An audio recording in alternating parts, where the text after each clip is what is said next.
V tem videu si bomo pogledali, kaj pomeni beseda elektrostatika. Razdelimo jo lahko na dva dela: elektrika in statika. Statika pomeni mirujoče stanje, da se nekaj ne premika. Elektriko pa bomo v kratkem spoznali v povezavi z električnim nabojem. Osnovni element elektrostatike je torej negiben električni naboj. Kaj sploh je električni naboj in zakaj je tako pomemben, ko govorimo o elektriki? Da si odgovorimo na to vprašanje, si moramo pogledati, iz česa so sestavljeni običajni predmeti, ki nas obdajajo. Naboj je sestavni del vsakega atoma. Atomi so gradniki vseh snovi, ki nas obkrožajo. Sestavljeni so iz elektronov, protonov in nevtronov. Pri elektrostatiki nas najbolj zanima število elektronov in število protonov. Ta dva delca odločata, kakšen bo električni naboj atoma. Če je število elektronov večje od števila protonov, pravimo, da je naboj negativen. Snov z negativnim nabojem je negativno naelektrena. V nasprotnem primeru, če je število protonov večje od števila elektronov, je naboj pozitiven. Snov z pozitivnim nabojem je pozitivno naelektrena. Medtem ko se protoni nahajajo v jedru atoma, se njegovi elektroni nahajajo v lupinah, ki obkrožajo jedro. Če so ti elektroni prosti, to pomeni, da lahko potujejo med različnimi predmeti, preskakujejo med njimi in se izmenjajo. Snov s takim prostim nabojem imenujemo električni prevodnik. To so na primer zlato, srebro, baker in aluminij. Če elektroni ne morejo potovati in preskakovati, pravimo, da je naboj vezan. Snov z vezanim nabojem pa imenujemo električni izolator oziroma dielektrik, na primer les, papir in plastika. Naboj je lahko različno razporejen. Lahko je skoncentriran v točki, po premici, po ploskvi ali po prostoru. Merimo ga v enotah kulum oziroma v ampersekundah. Velikost naboja enega elektrona ali protona imenujemo osnovni naboj, ki je enak 1,602 krat 10⁻⁹ ampersekund. Podrobneje si poglejmo pozitivni električni naboj. Vsak naboj ima okoli sebe razporejene silnice. Silnice pozitivnega naboja so nekaj podobnega kot sončni žarki. Kot ima Sonce krožno okoli sebe razporejene žarke, ki jih pošilja ven iz sebe, ima pozitiven električni naboj krožno okoli sebe razporejene silnice, ki se stekajo ven iz njega. Negativen električni naboj ima prav tako krožno okoli sebe razporejene električne silnice, vendar se stekajo od zunaj navznoter, usmerjene so drugače kot pri pozitivnem naboju. Naboj skupaj s svojimi silnicami ustvari električno polje. S tem poljem si v fiziki predstavljamo delovanje nabojev. Vsak naboj ima svoje lastno električno polje, ki se od ostalih razlikuje po številu, dolžini in gostoti silnic. Merilo za število silnic imenujemo električni pretok, torej koliko silnic ima ta naboj na sebi. Električni pretok po površini naboja nam da gostoto električnega polja, torej kako goste so si silnice na naboju. Jakost električnega polja pa nam pove, kako daleč sežejo, kako močne so te silnice. Kaj pa se zgodi, če nek drug naboj zatava v električno polje našega opazovanega naboja? To je odvisno od tega, kakšen predznak ima drug naboj. Če se srečata različno predznačena naboja, se bodo silnice stekale iz pozitivnega v negativnega in naboja se bosta privlačila. Enako predznačena naboja pa imata enako usmerjene silnice, zato se bosta med sabo odbijala. Temu pojavu pravimo električna sila. Električna oziroma Coulombova sila je delovanje enega naboja na drugega v električnem polju. Kot smo že omenili, je ta sila privlačna v primeru drugače predznačenih nabojev in odbojna v primeru enako predznačenih nabojev. Odvisna je od jakosti električnega polja, dielektrične konstante in razdalje med nabojema. Dielektrična konstanta je razmerje med gostoto in jakostjo električnega polja v praznem prostoru. Njena oznaka je E0, znaša pa 8,85 krat 10⁻12 ampersekund vlomljeno z volt na meter. Večja je poljska jakost nabojev, večja bo električna sila med njima. Ker sta naboja močnejša, se bosta privlačila ali pa odbijala z večjo silo. Poglejmo si, kaj se zgodi, če naboje premaknemo bolj stran eden od drugega. Jakost sile upada, naboja se zaradi razdalje ne privlačita ali odbijata več z enako silo. Večja bo razdalja med njima, manjša bo električna sila. Sila med točkastima nabojema upada s kvadratom razdalje. Zdaj pa si poglejmo, kaj se zgodi, ko se naboji gibajo. Urejeno gibanje naboja glede na čas imenujemo električni tok. V našem primeru se naboji gibajo po ravnem vodniku. Opazimo lahko, da jih je ponekod več in ponekod manj. Zato si pri računanju pomagamo z gostoto toka, ki nam pove, kje po vodniku je tok najgostejši. Zakaj pa bi se naboj sploh hotel urejeno gibati? Zaradi razlike v potencialni energiji. Potencialna energija telesa je odvisna od lege, v kateri se nahaja. Višje se premaknemo, večja bo naša potencialna energija. Nekdo, ki se nahaja na hribu, ima višjo potencialno energijo kot nekdo, ki se nahaja v dolini. Enako velja za električni naboj. Električna potencialna energija naboja se spremeni, ko se ta naboj premakne iz ene lege v drugo. Ko se naboj premakne, električna sila opravi delo. Sprememba tega dela je torej enaka električni potencialni energiji. Delo je projekcija sile na pot, je sprememba sile po dolžini poti. Spremembo električnega polja po dolžini poti pa imenujemo električna napetost. Gustav Robert Kirchhoff je bil nemški fizik, ki je med drugim raziskoval področje elektrostatike. Kirchhoffov zakon pravi, da je vsota vseh napetosti v sklenjeni zanki enaka nič.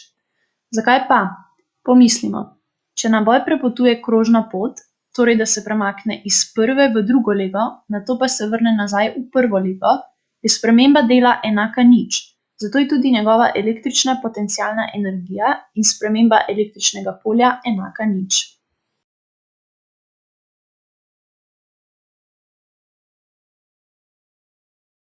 Strela je naravni pojav, ki ga sestavljata blisk in grom. Strele se lahko pojavljajo ob nevihtah in so lahko nevarne za ljudi in naprave, saj se sprosti velika količina energije. Napetost pri streli lahko doseže več 100 milijonov voltov, hitrost strele znaša okoli 60 tisoč metrov na sekundo in lahko doseže do 30 tisoč stopinj Celzija. Največji problem predstavlja še vedno že kar prvi korak pri tvorbi strele. Celoten cikel do nastanka strele se namreč začne s separacijo nabojev v nevihtnem oblaku. Z raznovrstnimi poskusi, tudi z letalskimi preleti nevihtnih oblakov, so namreč ugotovili, da je vrh nevihtnega oblaka med 6 in 7 kilometrov nad zemljo pozitivno nabit, medtem ko je spodnji konec oblaka na višini 3 do 4 kilometre nabit negativno. Naboj, ki ga nosi spodnji del oblaka, je dovolj velik, da povzroči med površjem zemlje in spodnjim slojem oblaka napetostno razliko, ki dosega 20, 30 ali pa celo tja do 100 milijonov voltov. Za primerjavo, navadna baterija ima napetost 1,5 volta. Velika električna polja nato povzročijo ionizacijo zraka in pa električni preboj.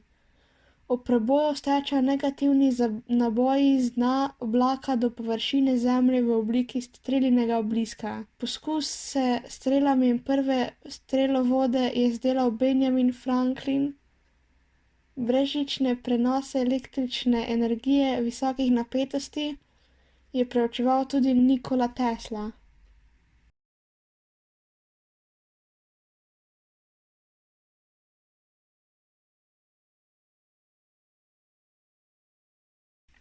Lasersko printanje je proces elektrostatičnega digitalnega tiskanja.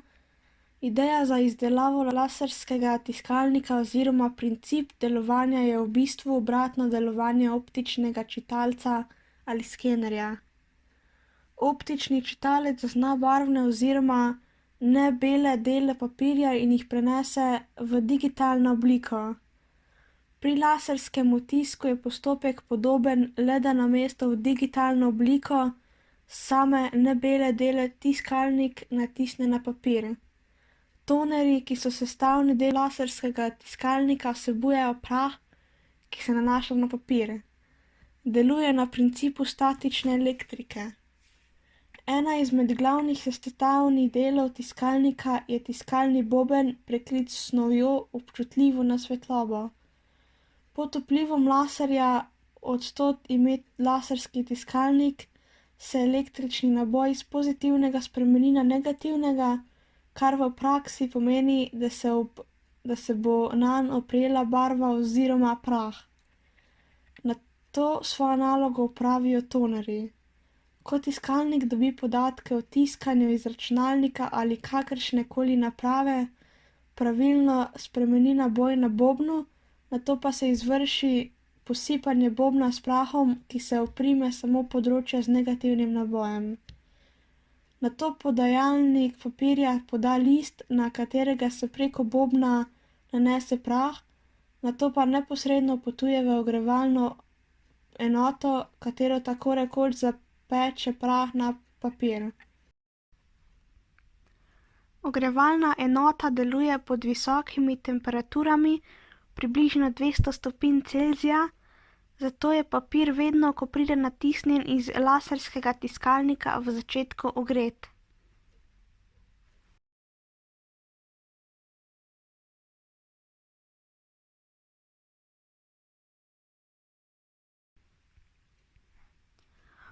Ploskim zaslonom pravimo tudi zasloni LCD, Liquid Crystal Display. Njihovo delovanje je povsem drugačno od delovanja navadnih zaslonov s katodno cevjo. Osnovni del vsakega zaslona LCD je njegov ekran. Če na ekran LCD zaslona približamo na 1 piksel, izgleda kot kvader s 3 manjšimi barvnimi kvadri. Vsak piksel ima določeno vrednost.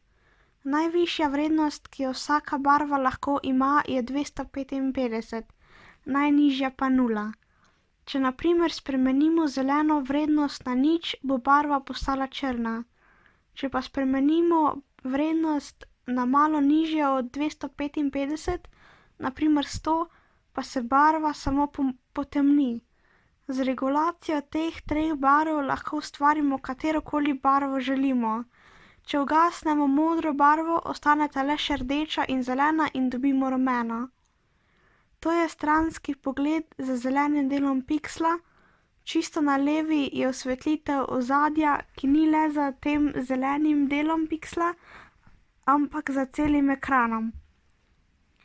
Ta proizvaja belo svetlobo. Desno od tega je vodoravni polarizator. To je filter, skozi katerega lahko gredo le vodoravni žarki. Med vodoravnim polarizatorjem in navpičnim polarizatorjem se nahajajo tekoči kristali. V tekoče kristale gredo vodoravni polarizirani žarki, kjer se upognejo in postanejo navpični žarki. Zato lahko potem gredo skozi navpični polarizator. Zraven tekočih kristalov oziroma na vsaki strani so prozorne elektrode.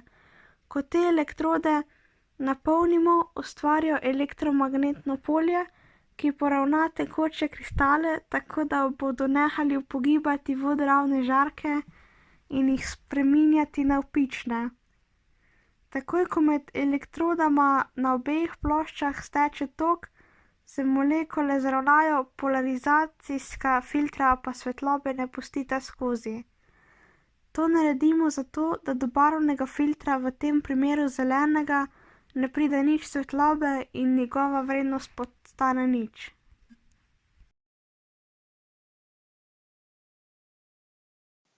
Za konec si bomo ogledali eksperiment. Videli bomo, kako se naboj prenaša med predmeti in kako predznak naboja vpliva na njihovo obnašanje.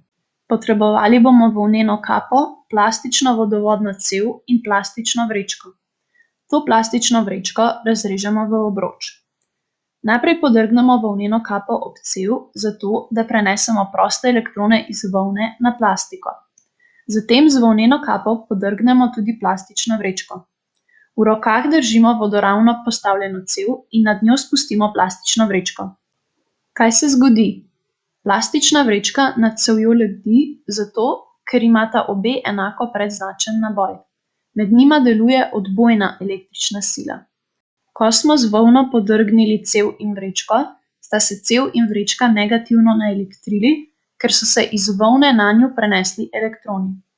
Volna pa se je naelektrila pozitivno, ker je oddala svoje elektrone.